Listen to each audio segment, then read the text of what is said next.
Hello everyone and welcome back to my channel. For those of you who are new here, hi, welcome. My name is Waseh and I've been doing a lot of thinking about where I want to go with this channel and what it is that I want to focus on. I think it's very important to be able to create content on something that I both enjoy but also can share with others, and that something is most definitely and predominantly books. So if that is something that you're interested in and you like sort of calm videos and discussion type videos, then please consider subscribing. And yeah, let's get into it. This year was a bit of a slow one for me. To preface this with a summarized background of my reading journey, I was a very avid reader when I was in my teens, up until I would say year 10. So we just started GCC content, and from year 10 up until my last year of uni, which was about a year ago, I hadn't picked up a single book. I don't know why. I just felt so overwhelmed and stressed with revision and the exams that I just didn't feel it was something that I wanted to do in this time. So yeah, I mean, skip forward to last year, which is the year after my final year at university. I decided to pick up my trusty 2015 Kindle, which is thankfully going very strong still. And I decided that the book that I wanted to read and try and get back into was a series or a trilogy called Thrawn by Timothy Zahn, which is a book set in the Star Wars universe. And it basically gives us a much deserved walkthrough of this very unique and interesting character called Thrawn, as he climbs the rank of in the Empire. Now, I'm an absolute massive Star Wars fan and nerd, and Thrawn is by far my favourite character in the entire Star Wars universe. So it was just a no-brainer, really, to kind of get back into that, and I thought it was basically an easy way for me to get back into reading by, starting off with something that I was, really passionate about and enjoyed. And that book was absolutely perfect. It was exactly what I needed. I completely ate the trilogy up. I think I finished it within 3 months, all three books, so a month for each book, and it was absolutely perfect. And I think it's very interesting as well because this character, obviously the Star Wars universe has such an iconic range of characters, from Darth Vader, Luke Skywalker. It's got such a fantastic range of abilities or weapons, the lightsaber and the Force. Even people who haven't watched the Star Wars movies have heard of these. But to be able to see and go through a character who is, not so popular or very well aware of in outside the Star Wars community, and just to be able to see his backstory and what makes him tick was just really enjoyable. So definitely a very highly recommended book from myself. And Timothy Zahn's writing style was absolutely amazing. His prose, and it wasn't too difficult. Had a nice amount of Star Wars politics and action. So it was just exactly what I needed. So going into this year, 2025, I didn't get to read as much as I would have liked to. There was a lot of moving around, a lot of personal changes, and just dealing with life. So I didn't get to read as much as I would have liked to, but I did bring my books everywhere that I went because I did not want to miss any opportunity that presented itself where I could have sat down and even read a page, two, or for however long. If I'm waiting for an appointment or traveling, my books were with me everywhere that I went. Now, in terms of what I actually read this year, I read 3 books, which definitely does not sound impressive, especially when you look at anyone else on, BookTube, Bookster, BookTok. Obviously, you'll see people reading with, crazy amount of books. But I am glad that I'm getting back into, this reading groove and building myself back into this hobby. So yeah, in terms of the 3 books that I read, it was A Wise Man's Fear, Vicious, and my current read, which I will finish before the end of this year, Mistborn by Brandon Sanderson. So I read A Wise Man's Fear by Patrick Rothfuss at the beginning of this year, and I read that immediately after I read the prequel, Name of the Wind. And my gosh, when I tell you that Name of the Wind is my favourite book of all time, it's an understatement. It's the absolute best read I've had, period. It's what I would describe as a comfort show. It's not too fast, not too slow. The characters are extremely well thought out. The story is amazing, and it just leaves you wanting more, and you don't want it to ever end. So yeah, my gosh, it's definitely what I would consider a 5-star read. So if Name of the Wind is a 5-star book, I would put A Wise Man's Fear as a 4.5-star read.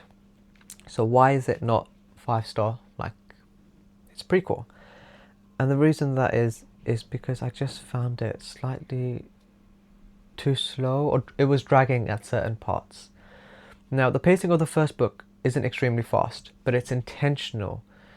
The characters and their emotions are properly explored. The setting doesn't drag. There's not a lot of world building, I would say, in A Name of the Wind, but not in this aspect that it leaves you wanting more. It was just, what we needed, and as the character, the main character Kavoth explores it, we're introduced to it, and I feel like that's all we really need. I don't like it when stories are set in such large worlds that it's just so hard to keep remembering the cities and the towns, and you've got enough characters and the plot to focus on. It gets a little bit too much, so that was something that wasn't the case with the first book. The second book, there's a little bit more world building, and I was fine with that. It was well executed. Like I said, as Kavoth is introduced to it, it's not as if it's immediately thrown at us at the beginning of the book and you have to remember it. But there was just certain arcs of the story that were dragging far too much, to the point where I finished the book and there was just so many unanswered questions still left. And I guess that Patrick Rothfuss is just leaving it, for that very skeptical release of the third book. And that is not something I'm going to get into in this video. If you don't already know the fiasco behind the third book, all I will say and point you towards is Reddit, because that is where I found out about it. And yeah, maybe in another video, who knows.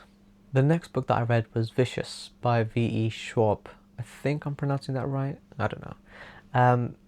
And this book was a big disappointment for me and just a big letdown. So it's essentially about two students who are best friends turned enemies, and they essentially gain superpowers. And so this book's main theme is exploring duality and revenge, and I just felt it could have been so much more. I felt it was a little bit too cliched, and these themes, they're quite big and strong themes, but they could have been explored a little bit more. They were just covered in such a juvenile and cliched way. I mean, it wasn't a bad book by any means. It just wasn't what I was expecting, I suppose, and I was quite upset by that, because it was a book that I've heard a lot about on the book talk community. And after having read Patrick Rothfuss's book and Thrawn trilogies, which are all quite large reads, I was looking forward to something that was a little bit of a smaller book, and just something to cleanse the palate, but it just was underwhelming. So I think that if I had to rate the book, I'd give it a 2.5 stars out of 5. Once again, not a bad book. I liked some of the characters. Well, only one of the characters I found particularly memorable, which is the character's name is Eli, which is, I guess, the main antagonist, depending on your perspective. He was an interesting character, the way he is able to analyze other characters, and his overall thought process wasn't too predictable. I don't like that cliche of they're completely torn between wrong and right, and it just just feels like garbage to me. But that character was very interesting. But overall, the book was just, I don't know, not what I was expecting. There is a sequel to that book, which I will eventually read, but definitely not at the top of my list. So that leaves me with my final and current read, Mistborn by Brandon Sanderson.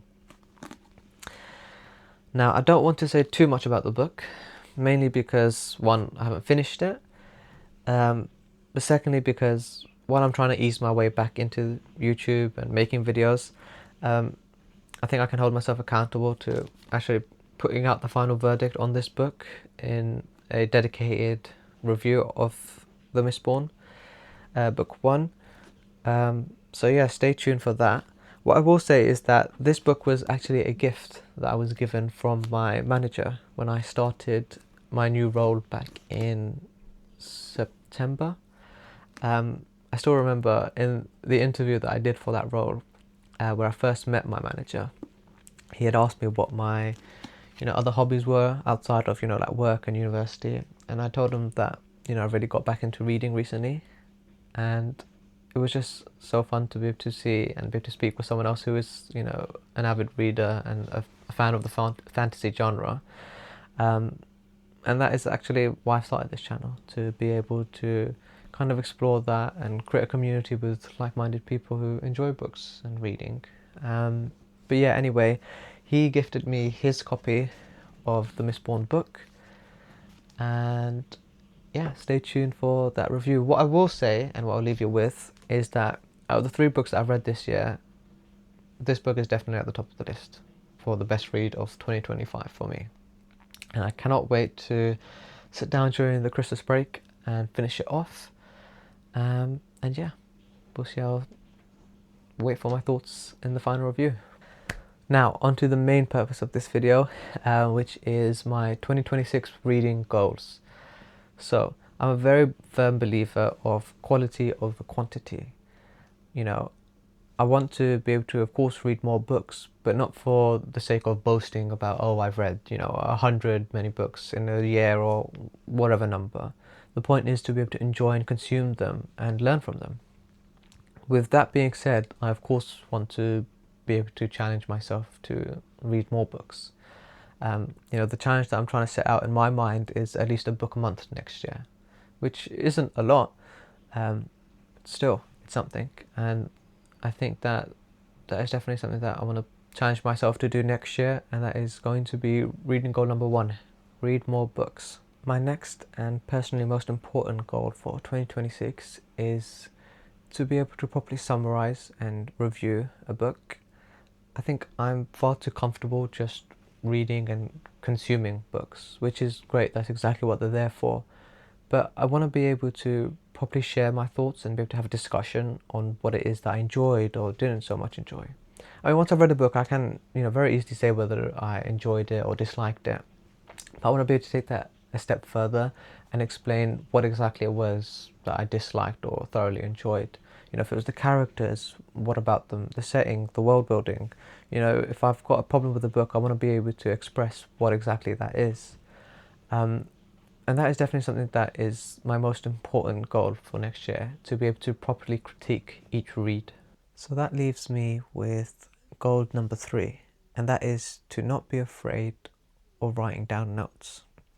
And there's 2 reasons for this goal. Firstly is that it ties in very nicely with the aforementioned goal of being able to critique whatever it is that I've read. Now, obviously a big part of that is being able to remember and come up with points so that I can express and explain that and discuss that with people. And so writing is a way of increasing that retention and being able to come back to that and remember it, whether that's whilst reading, at the end of the day, whatever it is. And secondly is somewhat of a niche kind of excuse, so no judgment. I am an avid fountain pen user, and since school and uni's ended, I've not really had the chance and opportunity to kind of use my collection, and so this is a bit of an excuse to be able to do that, and the perfect opportunity for me to be able to combine both of my passions and interests of fountain pens and writing and reading. So why not? So that wraps up my 2026 goals, and of course another goal is to be able to give this platform and the channel much more attention that it deserves, and to be more consistent with creating content. But yeah, let me know in the comments down below, what are your goals for 2026 and what have been your favourite reads of 2025? I'd be really interested. And until next time, fi amanillah.